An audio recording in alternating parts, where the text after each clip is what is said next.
Welcome to the World Have Your Say podcast. Thanks very much for downloading it. I'm Rebecca Kesby. I was presenting tonight's programme. I'm Fiona Crack, one of the producers on the team.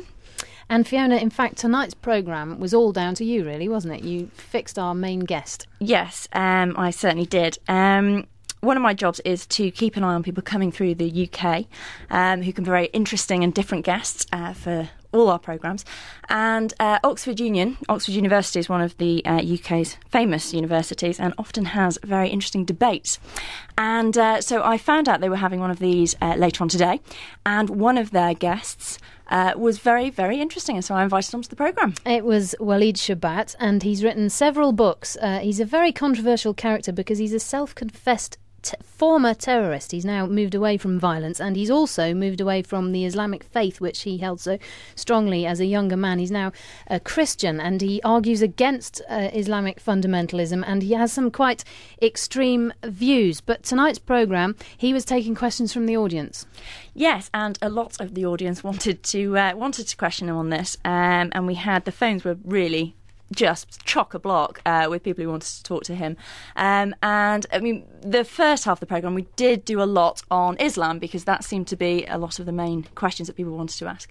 And towards the end of the programme, we did kind of cover more ground, I think. We did. He was very candid about his life as a former terrorist, and he was very honest about that. The whole programme was pretty interesting, but if you are short for time, the second half probably was the best bit if you wanted to fast forward to that, although I think you might enjoy the whole programme. But anyway, we'll leave you with it. Thanks very much for downloading it, and we'll hopefully speak to you again in the same format another time. We've had the news from the BBC. Now it's our turn. Call us on country code 44 20 70 83 72 72. Welcome to World Have Your Say. Hello, I'm Rebecca Kesby. Thanks for joining us. On the programme today for the whole hour, Walid Shoebat. He describes himself as a former terrorist, and he claims to have participated in acts of terror in the Middle East, and he says he planned further attacks in the United States. Once a member of the PLO, the Palestinian Liberation Organization, he's now changed his views dramatically, arguing that the Israeli-Arab conflict is not about geography, but about Jew hatred. He's written several books, including Why We Want to Kill You and Why I Left Jihad. Among his most controversial views is the claim that Islam has one goal, and it is to overthrow all Western cultures. He's with us, he's live, he's going to be taking your questions and comments. Hi, I'm Claudia with your messages and emails. Anthony in California says, how do you stop terrorists? And Nora, also in California, asks, why is Islam any more dangerous than Christianity? The blog address is worldhaveyoursay.com. If you don't want to make an international call, text us on country code 44 77 86 20 60 80 and put call me in your message. Welcome to the programme, and let me just remind everyone, today's programme is not about debating the rights and wrongs of Islam or any other religion for that matter. It's an opportunity to talk to a man who describes himself as a former terrorist. You can ask him whatever you like, what motivated him into terrorist activities, what acts he was actually involved in, and what changed his mind. Walid Shoebat is with us on the line from Oxford, where later he's going to be taking part in a debate at the Oxford University Union. Claudia's here with your posts and emails, and the BBC's Magdi Abdul Hadi, our Arab Affairs analyst, is sitting in on the conversation as well. Walid, thanks so much for joining us. Good to have you with us. Thank you for having me. Well, let's get straight on with the calls. We've got lots coming in. Dave is on the line from Ohio. Dave. Hi, Walid. Greetings from Akron, Ohio, where it's very cold here. I wanted to congratulate you on finding a new path of peace. And I guess my question to you would be, what actually changed your mind about Islam and caused you to want to walk away from it? Well, in a simple answer, Islam is cavalry. The Bible is Calvary. The Prophet of Islam clearly stated, I have been ordered to fight all nations till everyone says there is no God but Allah and Muhammad is his messenger. So it is cavalry, and no scholar can deny that Islam did spread all throughout North Africa, even Eastern Europe, even Spain, through cavalry, not through Calvary and not through a cross. So that's the difference. What I found out in the Bible is basically that I needed to offer my body as a living sacrifice, not as a dead sacrifice. When I began to review 9/11, I began to realize it wasn't the 17 hijackers that were the martyrs, but it was the firemen who went to save lives. So the preciousness of life is very much emphasized in the Bible, to save lives. Okay, that's a fantastic answer, and thank you very much. You're welcome. So just to be clear then, Walid, you've now embraced Christianity, have you? You've Yes. completely turned your back on all aspects of Islam. Absolutely. Okay, Susan is on the line. Susan, in the Netherlands. Yes, hello. Thank you for taking my call. It's an interesting turning point that you took. Was there any one defining moment that made you change your views because of the background that you had? Yes, look, growing up as a Palestinian, it's always been taught in our schools. The Holocaust never happened, or the Holocaust is something that was the works of Adolf Hitler, who was a Christian, and this is something that is a plan by the Zionists in order to establish the state of Israel. We never, in the Palestinian areas, we never went to Yad Vashem, we never went to the Holocaust museums, we never took any history regarding the Jewish existence or connection to the land we call Israel. So you can imagine from kindergarten all the way to high school. From kindergarten we sang the song Arabs are beloved and Jews are dogs. By the time I reached high school, the emphasis on martyrdom, in which the preacher would say, Ma hiya amanikum, what are your desires? And the response of the crowd will be, Al-mawtu fi sabilillah, to die in the cause of Allah. The changing moment, of course, reading the Bible. I began to read the Bible and began to recognize the Holocaust was a reality. By the time I watched footage and re-examined the Holocaust, I began to ask myself, why were we lied to? Well, lad, what made you want to pick up the Bible in the first place? It was a challenge from my wife. Of course, every Muslim male, you have always, in the typical marriages of Muslims with non-Muslims, it's always the male being the Muslim and the counterpart is a Christian Jew if it's a different religion. Of course, it's a duty of every man to convert his wife to Islam. My wife was Catholic. I told her that she needs to become a Muslim. She asked me questions. She said, why should I become a Muslim? I said, well, the Bible has been corrupted. You know, virtually all Muslims believe the Bible has been changed. So she said, well, where are the corruptions? I said, well, I do not know really. I never really studied the Bible. And she said, do you always make claims of things you never studied? Well, if man was smart, woman is smarter.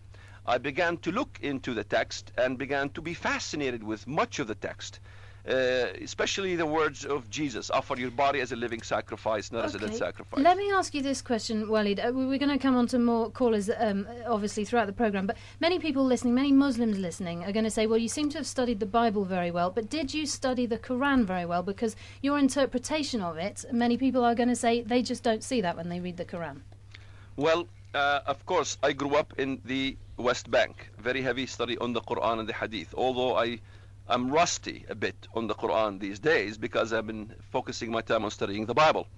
Of course, all the way to high school, I studied the Quran. I memorized portions of the Quran as well. I can recite portions of the Quran, prayed 5 times a day. My father taught Islamic studies.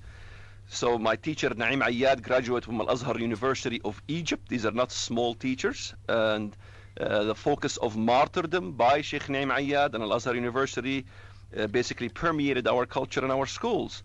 So you can't say that, look, a lot of Muslims argue and say, well, you're not a scholar on Islam. You're not a scholar on the Quran. How could you comment on Islam and the Quran? Well, the counter answer to that is, does every Muslim have to be a scholar on Islam or the Quran in order to be a Muslim?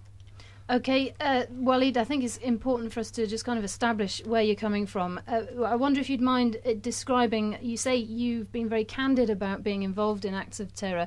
Would you mind telling us what kind of terror activities you were involved in? I planted a bomb on the roof of a bank in Laomi, Israel, Bank Laomi, Israel in Bethlehem. It exploded at 6 p.m. I was supposed to be planting it at 6 p.m. Had I followed my instructions, I would have went as a suicide bomber. Later on, I came to the States. I was imprisoned, of course, before that, and that's where my recruitment began.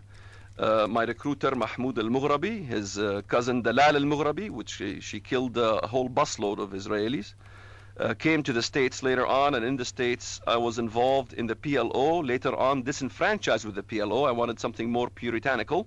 I saw the Lebanese not getting not getting along with Palestinians, and Jordanians didn't like us for Black September and what have you.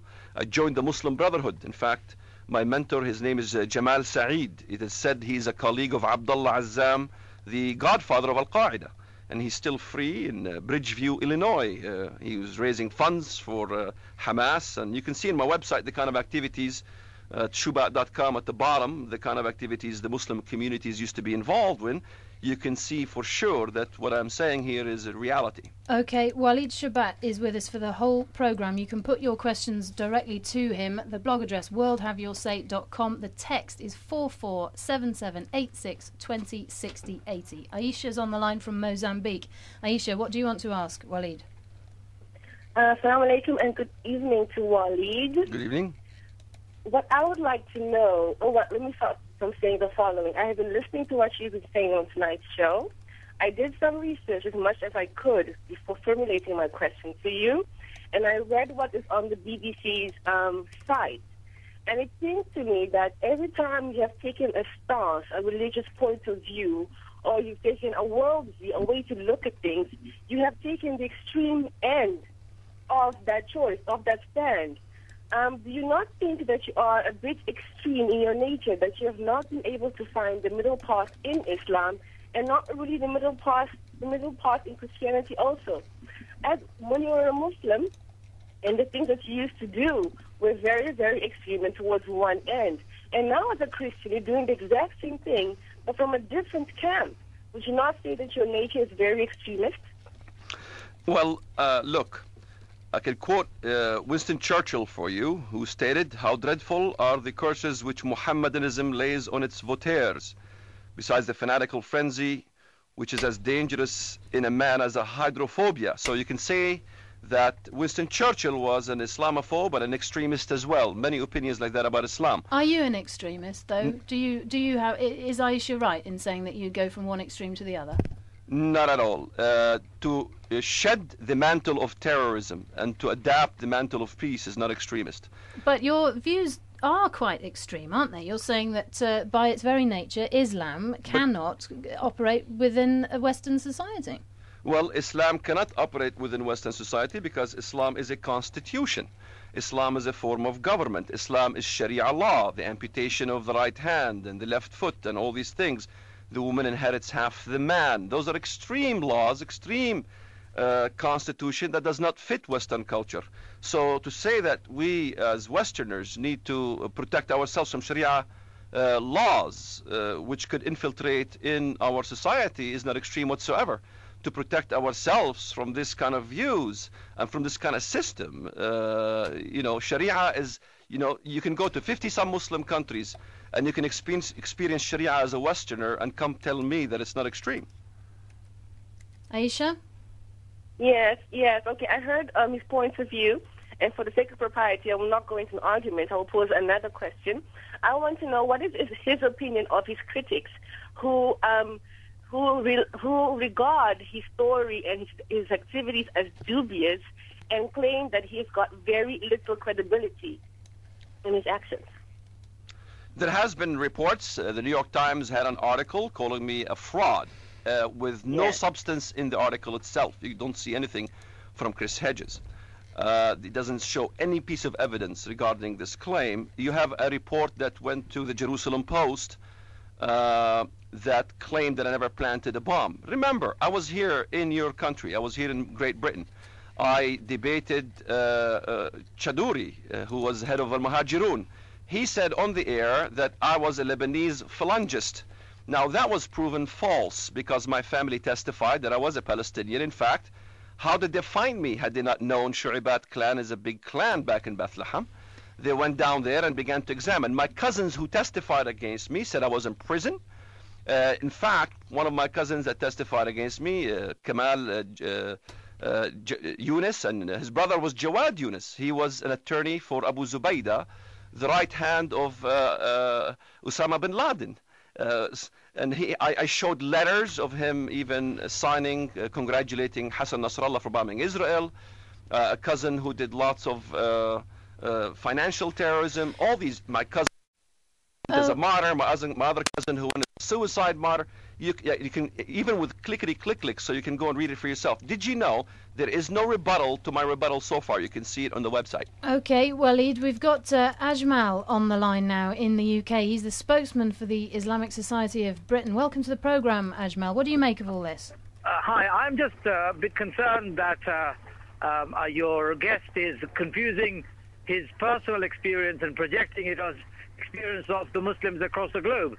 He may have had personally bad experience to do with the faith, and some people may have treated him badly. I'm a Muslim, I live in Britain, and I have lived here all my life. I'm an imam. I have no reason to ever think there is a conflict between what I consider Islamic values and predominantly good, decent Western values. So to say it's not compatible, I think he's confusing the issue. He's throwing lots and lots of issues such as Sharia, this, that and the other, without qualifying or giving them fair justice or fair discussion. Are you saying Sharia is not a law? Are you saying Sharia is not a constitution? Are you saying Sharia is an evolving human endeavor.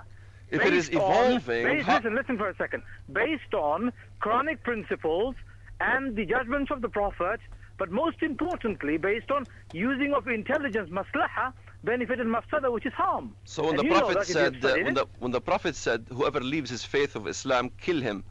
No, he never said that? This is the problem with people like you who have not studied Sharia well. You've cherry-picked words of Sharia and you've used it as though it is something that you can beat the rest of the world with. Prophet never said that. In fact, in his entire life, he never put anyone to death because of them leaving the faith.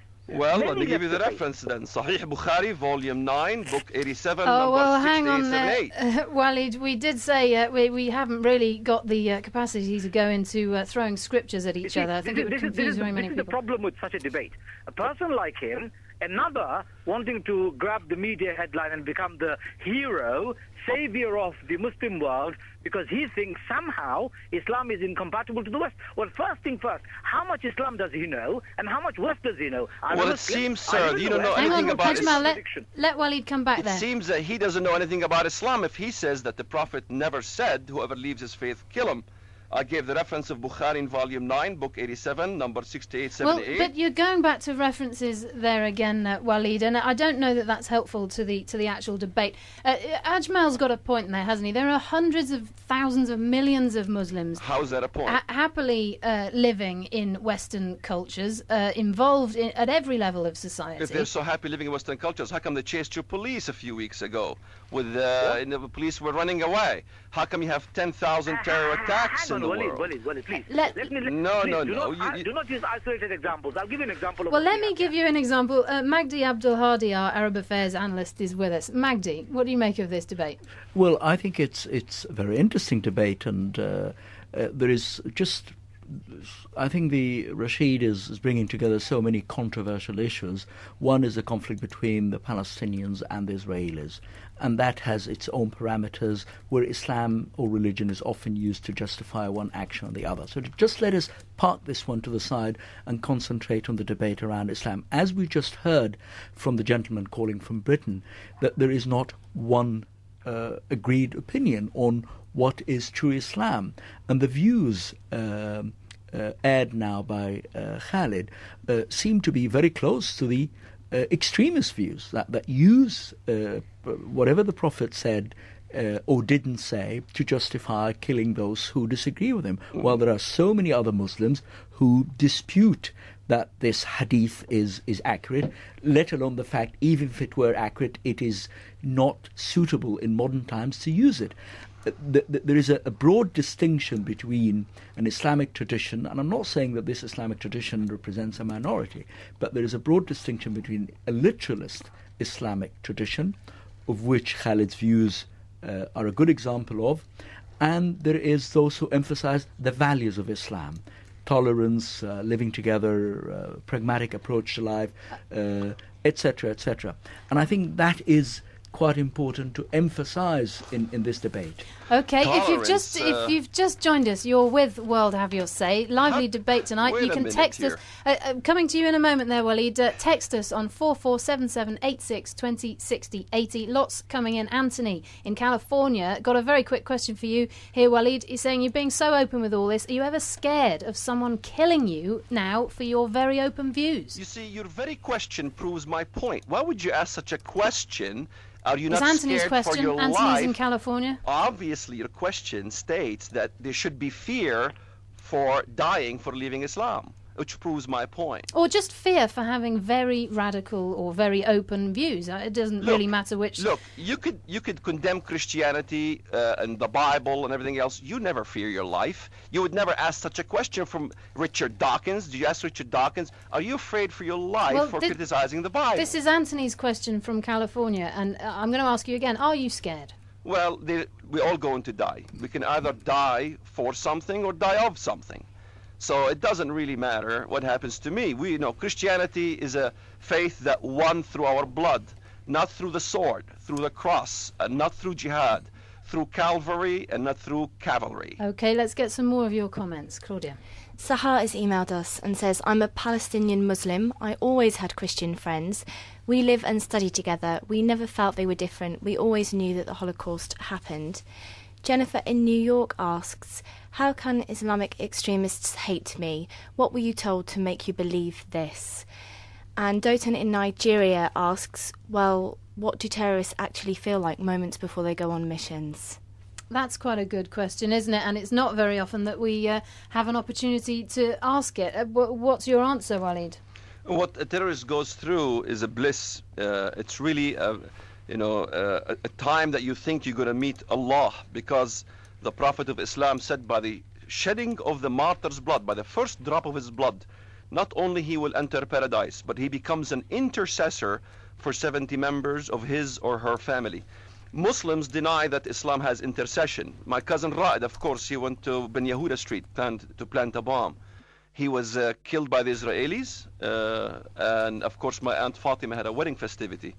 The jubilance of the martyr's wedding it engulfs the entire society. You can see pictures of my cousin on the walls, like Rambo. The Friday prayer worship is about my cousin and things like that. So it is a moment of bliss. In fact, Adil al-Sadiq, who's a psychiatrist in Egypt, was asked a question about the martyr. Now, this is a psychiatrist. He was the head of the Department of Psychiatry. What was his answer? He says, the martyr, 10, 9, 8, 7, 6, 5, 4, 3, 2, 1, 0. Now he is in the adobe of Allah. Now he becomes an intercessor. He's got the virgins and all this kind of things. Now, is the head of the psychiatric department of Egypt gone nuts himself? Or is he just a Muslim fundamentalist? Magdi. Can I just ask you, don't you think you take specific examples and you try to generalize this on more than 1 billion Muslims? Aren't you sort of somehow... Did you ever hear me say 1 billion? Well, you say Muslims are. Islam is, and we've established that there is not one version of Islam. Well, I don't know where if Islam is different, as practiced in Saudi Arabia, is different from Islam in Egypt, in Morocco, in Turkey, in Malaysia, Indonesia, and from Islam as practiced in the West. Can you concede that? Islam as practiced in these different societies? Is Sharia. Saudi Arabia, if it practices over 90% of Sharia, Egypt exercises less than 50% of Sharia. It doesn't mean there's a difference in the Sharia as much as you are saying. It depends on how much Sharia they practice. Look, would you concede that there are different interpretations of Sharia? Okay. In every single Muslim country that adapted Sharia, not one of them is signatory to the Hague Convention regarding the abduction of women and children. In fact, my mother remained 35 years in the Middle East, stuck in a Muslim society, because there is no signatory Muslim country to the Hague Convention regarding the abduction of women and children. And if indeed Islam offers equality, when was the last time you can show me a Muslim girl marrying a Christian or Jewish boy? It's always vice versa. Where is the equality in Islam? Okay, Walid Shoebat is with us for the whole hour. You can put your questions to him on text 447786 20 60 80. Dan's on the line. We're going to have to come to you after the news now, Dan. Stay tuned. We've got the latest world update of global news coming up in just a moment.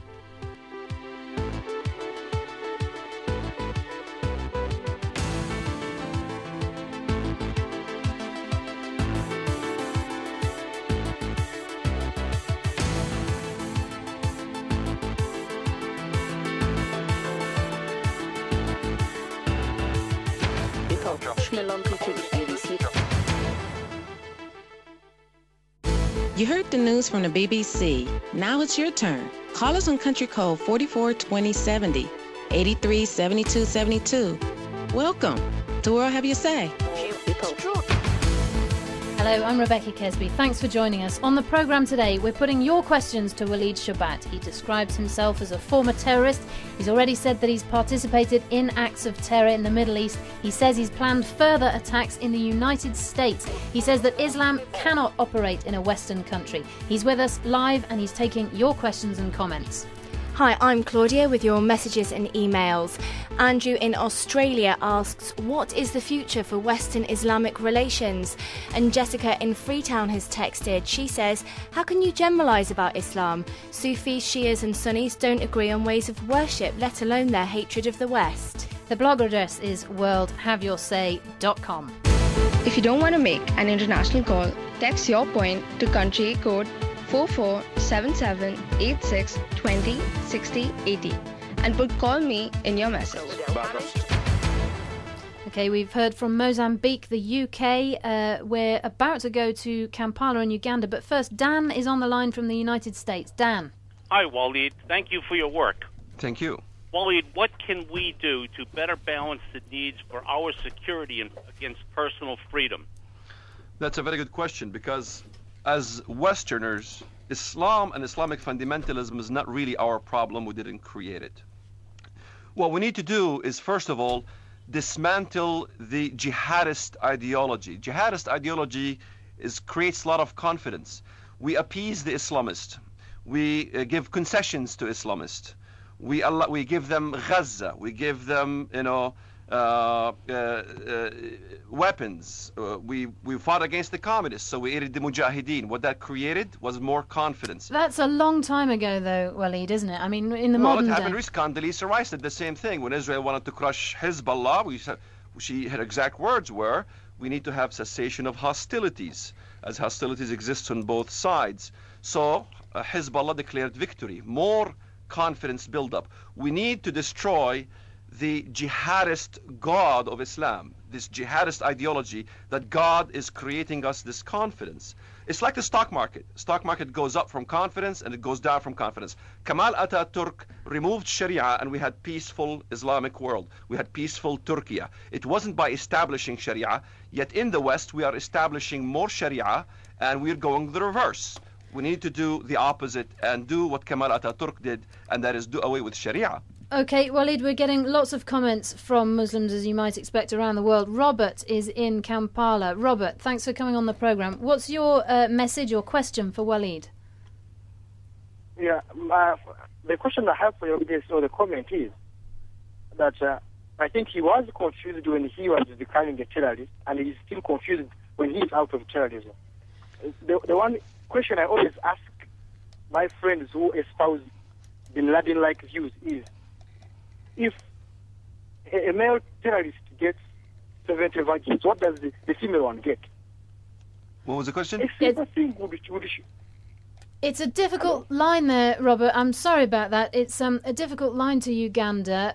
I think we can say you are a Muslim yourself. I think you're from a family of Christians, so you've converted to Islam. And I understand you have a background in law and the legal world. Yes, I do. You're a lawyer. I am a lawyer. What I was saying is that Islam is essentially a very personal religion. The law you espouse in your personal life should not affect others if they do not believe as you do believe. If that's to do with marriage, even if it's to do with succession, even if it is to do, until you enter into the criminal realm, which is essentially the state which enforces criminal law. But your personal feelings, your personal goals are only enforceable against you if you choose to do it. So you believe in amputating the right hand of a thief? OK, I think it's a difficult line for Robert there. He's struggling against technology, really, on that line from Kampala. But I think what Robert was saying, he's a practising lawyer, and he's also a practising Muslim, and he says that Sharia law is about your own personal life, your family life, and not about the legal institutions within your country. Let me just remind everyone, today's programme is not about debating the rights and the wrongs of Islam or any other religion. It's an opportunity to ask Walid, who describes himself as a former terrorist, anything you want to about what motivated him also and what changed his mind. There is no real scholar in the world that would define Sharia as our gentleman caller here defined it. Let's get some more comments now. Claudia. Dagoretti in Kenya says, it sounds to me like your guest is courting controversy and publicity to generate sales of his books. Askenasti posts on our blog, I lived alongside Arabs for many years. Sure, they are very serious about their faith, but virtually all I knew were happy to be with others. James from Kenya emailed to ask, what do you think is the best way to rehabilitate Guantanamo Bay detainees and alter any intentions they might harbour against the West? OK, that's a good question, Wally. Well, the first question, if she lives in peace amongst Muslims and this kind of thing, this is fine and dandy, but yet we must notice that 20% of the Middle East was Christian. Today we have only 2%. What happened to them if they're living in peace? What happened to the Coptic Christians in Egypt? Are they living in peace? After Mumbai, we had a pogrom in Egypt, 20,000 Egyptians attacking churches. No one's talking about these. We're only talking about Walid Shoebat and how he's trying to sell books, so on and so forth, even though I've never even advertised a single book on this program. So they always attack the messenger. What happened to the Christian communities in Iraq even, the persecution of the Syrian Christians? What happened in the Damour massacre in Lebanon? Come on, let's get with the reality here. The persecution of Christians is never talked about in the media, on the airwaves here in the West. The only thing that I can see them talking about is Israel bombing Gaza and how many Palestinian casualties there is. Well, I guess it depends what television programmes you watch and what kind of news you expose yourself to. We've got this text just come in, actually, Walid, on a similar topic to the one you've just been talking about. Can one person, there's no name on this text, it's anonymous, can one make a living being a full-time anti-Islam speaker, author and debater? Are you making a living, and is that your plan? Are you? From 1993 all the way till about 5 years ago, I have torn every check that was given to me in donations. I worked as a computer programmer. In fact, my first 2 books, Dear Muslim, Let Me Tell You Why I Believed, is online for free, no charge. And my second book, Israel and the World's Mock Trial, I wrote them free of charge for people to download. When I left my programming job, my programming position, do you expect me just to live on the side of the street with a can, or do you not expect me to get paid for speaking engagements?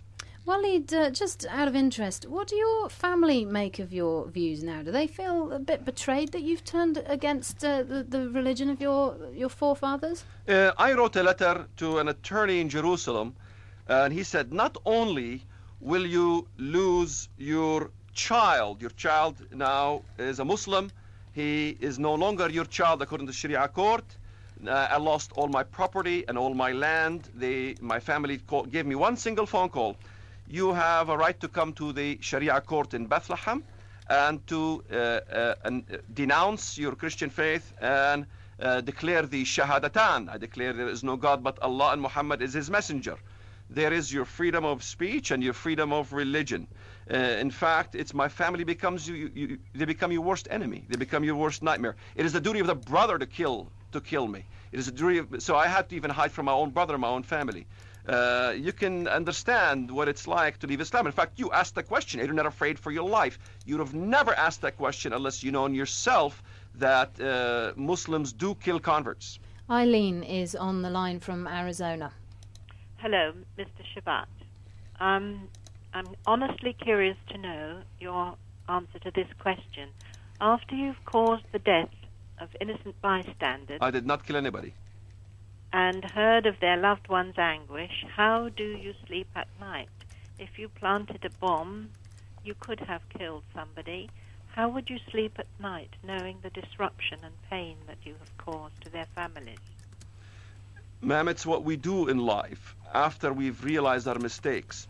In other words, confession is the beginning of healing. Once you confess, you can heal. The problem with our Middle Eastern culture and the Muslim world is the lack of confession and the interest in attacking the messenger instead of attacking the ones who propagate hatred. This is a similar question, actually, from Kampala. Martha says, how did you feel when carrying out those acts of terrorism, and what conviction did make you turn your back on it? To be honest with you, when I planted the bomb and it exploded, I thought I killed somebody, and I didn't feel good at all. I didn't sleep for 3 days, couldn't eat and drink for 3 days. And then when I realized there was no death or no casualties, I was so happy. It's like taking a millstone off my back. Eileen, have you got anything to say to that? I guess I'm a failed terrorist. Well, I'm very happy that you're a failed terrorist, and I wish you success as a reformer. It is a puzzle to me how people can take lives so casually and then expect to go to heaven. Yeah, look, the biggest thing in my life that I began to fix was the relationship with my mother. My mother was held for 35 years in the West Bank, couldn't escape to the United States of America. How could she escape? She needs to convince her kids to help her escape, and her kids would turn her in, because that's the first thing I would do, is turn my mother in. Really? As a matter of fact, she did escape once, and we forced her back. And I realized, 1994, I rescued my mother back to her country, back to seeing her parents. Imagine, 35 years in exile. If you've seen the movie Not Without My Daughter, her story is infinitesimal to my mother's story. In fact, it's her story that needs to be told. The treatment of women in the Middle East, especially if they're married to a Muslim and they're Christian and they want to hold to their faith. My mother could never go to a church. My mother could not open the Bible and study it. My mother was persecuted in her faith. And that's something that is abhorrent. Let me bring you this email from Munira. She says, I'm a Muslim living very happily in the US and the UK before this. I'd just like to comment to your guest today. He seems to be here just to argue. I think he'd argue even with me if I were on the same side. I'm sorry for all that he's been through in his life, but I think that he's disowned Islam and he should just let it be. Good for him that he's found his calling in life while he is in it. But why is he barraging my faith? Christianity is about acceptance and respect for other religions. Why doesn't he practice it? Islam is, if it's a religion, she is absolutely right. We're not talking about Buddhism. We're talking about a constitution. We're talking about a Sharia. We're talking about a form of government. The Prophet of Islam says, I have been ordered to fight till all nations say there is no God but Allah and Muhammad is his messenger. Okay, well, we said we'd keep off the quoting of scripture, Walid, so I think we ought to. Just to remind you, you're listening to World Have Your Say. What happened to the freedom of speech? With us for the whole hour is Walid Shoebat. He's on the line. He's taking your questions. He's written several books, including Why We Want to Kill You and Why I Left Jihad.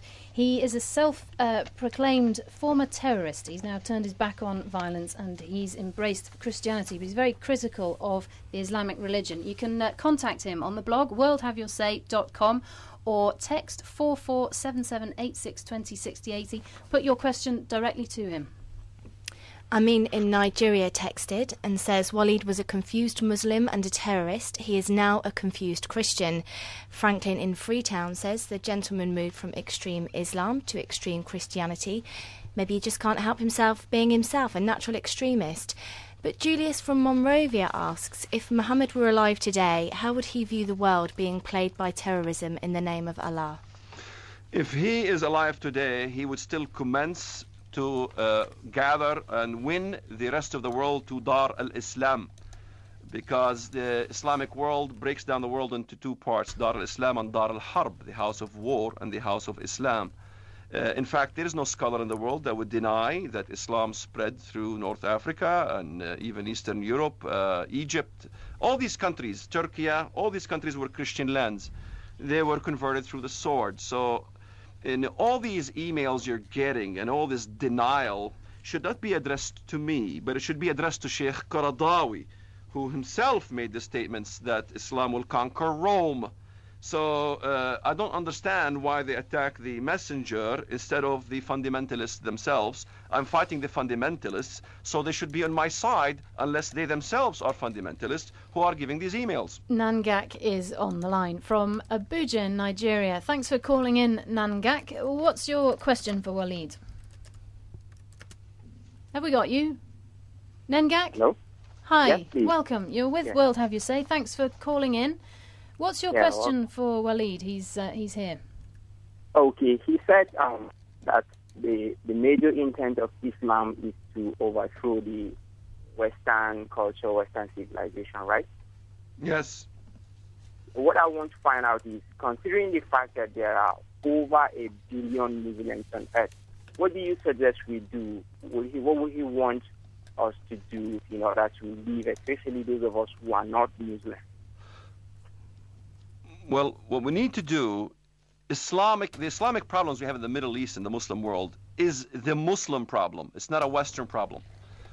We need to stop this interjection into Western society. We see it happening. We see demonstrations and terrorism, 7/7, 9/11, all these things. We need to protect our borders. This is not an issue. Every Westerner thinks that it is our problem to solve the problem of Islam. It is our problem to moderate Islam. Moderating Islam is something that the Muslim world has to do. Al-Azhar University still teaches Sharia, still teaches the amputation of hands, still even supports suicide bombing, so long it happens in Israel. So this is Al-Azhar University problem. This is a Saudi Arabian problem. What we need to do is stop our dependency on oil. And number two is what we need to do is we need to be proud about our Western culture. It seems to me that the problem here in the West, everywhere I go, they lost connection to their Judeo-Christian heritage in Britain. Multiculturalism is the theme of the day. What's wrong with that? Well, you have to have your own culture. You have to have Why? Why can't you be a melting pot of cultures? Well, you've seen the result of this melting pot. New York? Very big melting pot. People manage to get along with each other? I have no problem with melting pot. I'm not saying about melting pot with Buddhist, Muslims, and things living together. But remember, the Islamists bring their Sharia with them, and they pressure these countries here. You know, Siddiqui established Sharia courts in Great Britain, splitting the legal system in half. But we've just heard, Walid, from a lawyer in Kampala who is a practicing Muslim, and he's a lawyer operating under Ugandan law, which has nothing to do with Sharia law, and he says he's got no problem with that. Yes, in some societies they don't establish. Look, all Muslim countries that don't establish Sharia law fully seems to have no problems, as much as problems as other countries. Nengak's trying to get in from Nigeria. Yes. What I want to ask, though I don't know if Walid will be able to answer that, is the other callers seem to say that there are various kinds of Muslims. They said that the Muslims do not seem to agree on some issues like that. What I want to ask is, are they accepting that there are versions of Islam that some are actually bent on overthrowing Western cultures? Are there radical Muslims, moderate Muslims like that? Okay. Is there any harmful version of Islam out there? Okay, I think I can get the gist of that, Nengak. It's a bad line, but I think you're saying that there are many factions of Islam, and some are more moderate, and then you have people with extreme views. Walid, we've got this question here from Edward, who's in Freetown. He says, Walid, have you gone to Israel since you converted to Christianity, and do you fear that you'll be prosecuted for the crimes you committed? Well, I'm not sure if I get persecuted because, remember, my other cousins were released by Israel. I had a cousin who was sentenced to life imprisonment. Terrorism is a revolving door in Israel. Israel releases more terrorists than any other country in the world. Would you be prepared to stand trial and do time for the crimes that you committed? It's amazing you asked that question. Why? Because I can go to Israel, I probably wouldn't have a problem. If I go to Palestine, I'll probably die within 5 minutes. So it's not the crime. Would you? I mean, you're saying that you wanted to confess, and that that's the path to healing. Would you be prepared to go to Israel, admit what you did, tell them exactly the details that you did, and stand trial for it? Yes, I will. No problem. If Israel invites me to stand trial, I will go. See, the issue here is when I used to be a terrorist, the airwaves called us freedom fighters. Now that I'm fighting terrorism, the airwaves are calling me Islamophobic, bigoted, fundamentalist, divisive, racist, Bible-thumping Christian. Is that fair? Okay, that's a question for us, I guess. And Scott on the blog has a similar one. He says, Mr. Shoebat, I've heard a lot of hostility being directed at you because of your story. I'd like to hear why you think that is, why people are so hostile. Because many of the Islamists in this country are claiming to be moderate. Look, to denounce terrorism is an act, not just a verb. You don't see in the Muslim world, the Pope made a statement and he said Islam must never be propagated through violence. Millions of Muslims rioted in the streets. How dare the Pope say what he said? Islam is peace. Does he not know that Islam is peace? He was facing the same thing I'm facing right now. Yet they expressed this peacefulness through sheer violence. In other words, you better stop criticizing Islam and saying that Islam is violent, because if you don't stop, we will kill you. Let me just remind everybody how to get in touch with us if you want to be part of the conversation. You can post on the blog, worldhaveyoursay.com, or you can send us a text, 447786206080. And if you write in there, call me, we will try and get to you. Jody is in Virginia. Hi, Jody. Thanks for being on the programme. What's your question? Hi. I'm very interested as this has all developed, and I especially caught your repeated comments, sir, about the difference between cavalry and Calvary. Christianity, and I, of course, live in a Christian-dominated country. Christianity, by its nature, has, from one crusade after another, done its bit in terms of using violence. What occurred to me as I was listening to you, I can turn on Fox News, which is an ultra-conservative news station in the United States, and I hear the same thing there that I'm hearing from you. And no Christians today support the Crusades. Absolutely none. Sure. No one wants to go back to the Catholic world of the... So I don't see why they keep reiterating the same thing. The Crusaders... There's no Crusaders today, ma'am. Okay, you can't be selective in your choice of examples. You're the one who was selective. You selected the Crusades. No. Oh, you want to argue, please. No. We're having a conversation, Who's Walid. talking about the Crusades? All right, well, let's just hang on a sec there, Walid. Yeah. Jody, do you want to come in just to give us your point? Yes. My point is this. I'm very disappointed because I was hoping to really learn something, and selective choice of information to drive home one narrow view instead of trying to bring understanding. You talking about not Fox a helpful News? Thing. And to point fingers and say you're shooting the messenger. Nobody's shooting anybody. We're trying to learn, and you're attacking us when we have legitimate questions, and that's very Look, the United States is doing a lot better than the United Kingdom. And that is because of our mentality over there has not really succumbed to losing our culture and our Judeo-Christian values. So we're doing better than you, despite how much you criticize and how much you say the Crusaders. So no. Which model works? One example. Every people who have wanted to expand themselves use military power, and they justify it however they will. You can't choose some examples from Islam and not use the same examples. 10,000 terror acts. 10,000 terror acts by Islamists. And you telling me this is a minority example? Okay, Jody, are you saying that it's not about religion, it's politics at the end of the day? Is that basically what you're saying? That's basically what I'm saying. Well, that's what I'm saying too. Islam is politics, man. Okay, let's hear from James. He's on the line from London. Thanks for joining us, James. What's your point? Hi, my question is two questions, really. The first one is, what does he make of the Archbishop of Canterbury's recent comment about the fact that we should accommodate some part of Sharia into the British Constitution? And then two, what does he hope to achieve by the end of this program? Let's deal with question one first, Walid. Archbishop of Canterbury. Yes, I think it's foolishness because you are not giving the message. You're talking about integration, and you said, what's wrong with the melting pot? Well, that's exactly the question I'm asking. What is wrong with the melting pot, with Muslims coming here and using the laws of the West and adapting to the laws of the West? People who don't like West, they can Is live he saying east. that the Archbishop is foolish? I'm sorry? Are you saying that the Archbishop of Canterbury is stupid or foolish for making that statement? Affirmative. Huh? Yes, he affirmative. is a Christian. He is a Christian. He probably knows the Bible more than you do. See, at least And us you are Christians telling him can that he is criticize stupid. other Christians. We can Sorry? criticize other Christians, can't we? James? Hi. I'm sorry, what's the Yeah, question? Walid's saying, well, you know, he's got a right to an opinion and he disagrees with the Archbishop of Canterbury, and as a Christian, that's okay. I can call him that's stupid, fine. can't I? Yeah, that's fine.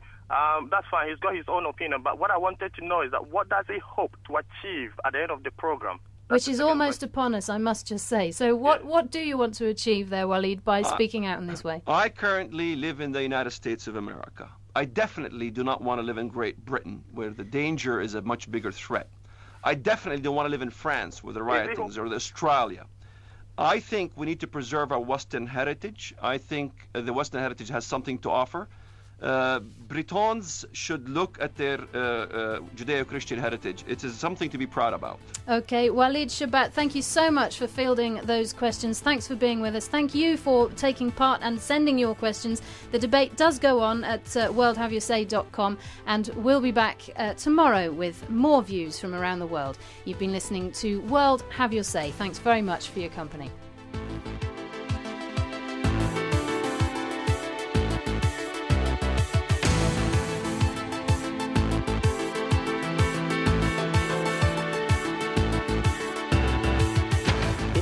Schnell anrufen.